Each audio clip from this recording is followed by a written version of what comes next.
Le réchauffement climatique et ses conséquences ne sont plus contestés.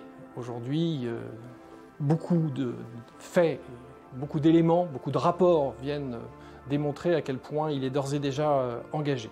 Et même si on imaginait demain avoir des politiques structurelles très efficaces pour réduire les émissions de gaz à effet de serre, même si on imaginait que des innovations ou un progrès technologique important puissent nous permettre également de réduire ces émissions, les tendances qui sont à l'œuvre compte tenu de l'inertie du système climatique nécessitent d'ores et déjà de s'intéresser à l'adaptation à ce changement climatique pour l'ensemble des territoires, que ce soit en France ou plus largement dans le monde.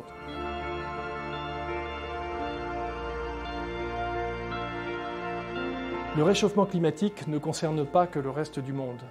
Il est d'ores et déjà engagé en France également. Il suffit pour s'en convaincre de regarder les épisodes de sécheresse que nous connaissons de plus en plus tôt dans l'année, avec des pénuries d'eau qui concernent tous les départements et pas uniquement ceux du bassin méditerranéen, comme on pourrait éventuellement s'y attendre. La vulnérabilité, qu'elle soit naturelle, humaine ou matérielle, augmente partout avec le réchauffement climatique. Les aléas vont se faire de plus en plus nombreux et c'est en cela que l'adaptation est essentielle.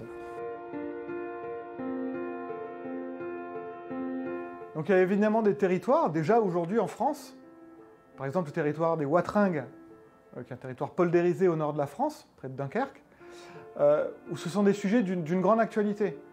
On doit à la fois se battre contre les intrusions marines, les submersions marines, donc c'est des ouvrages poldérisés, il faut parfois rehausser le niveau de protection. On voit bien toute la complexité de ces systèmes, et puis l'actualité déjà, tout près de nous, en France, à moins de 200 km de Paris, de territoires qui sont déjà touchés.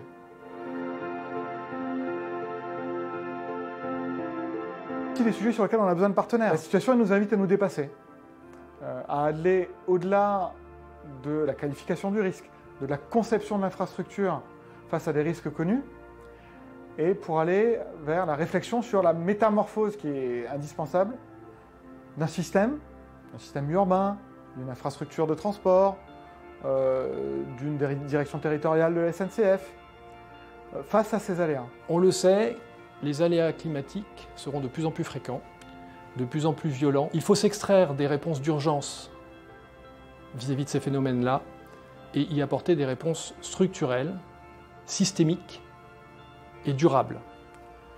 On ne peut pas se reposer uniquement sur le volet atténuation. C'est en cela que le volet adaptation au changement climatique prend toute son importance. Et il faut renforcer son rôle dans les années à venir, dans les différentes politiques publiques. En tant qu'ingénierie citoyenne et pluridisciplinaire, le groupe CETEC entend prendre toute sa place dans la construction des réponses qu'il faudra apporter en France comme à l'international pour que les territoires puissent s'adapter aux enjeux et aux défis du réchauffement climatique. Cette contribution pourra prendre plusieurs formes. Une première séquence pourrait être une séquence de sensibilisation et de conseils stratégiques en amont pour que les acteurs prennent conscience des défis qui les attendent.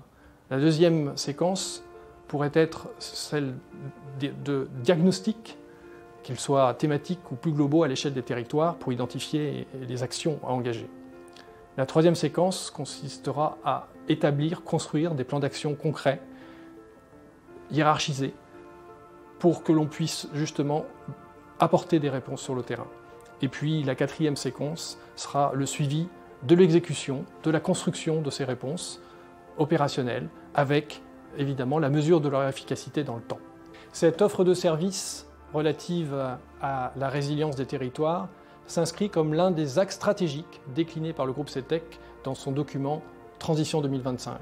Ça marque une nouvelle ambition vis-à-vis du développement durable et des territoires.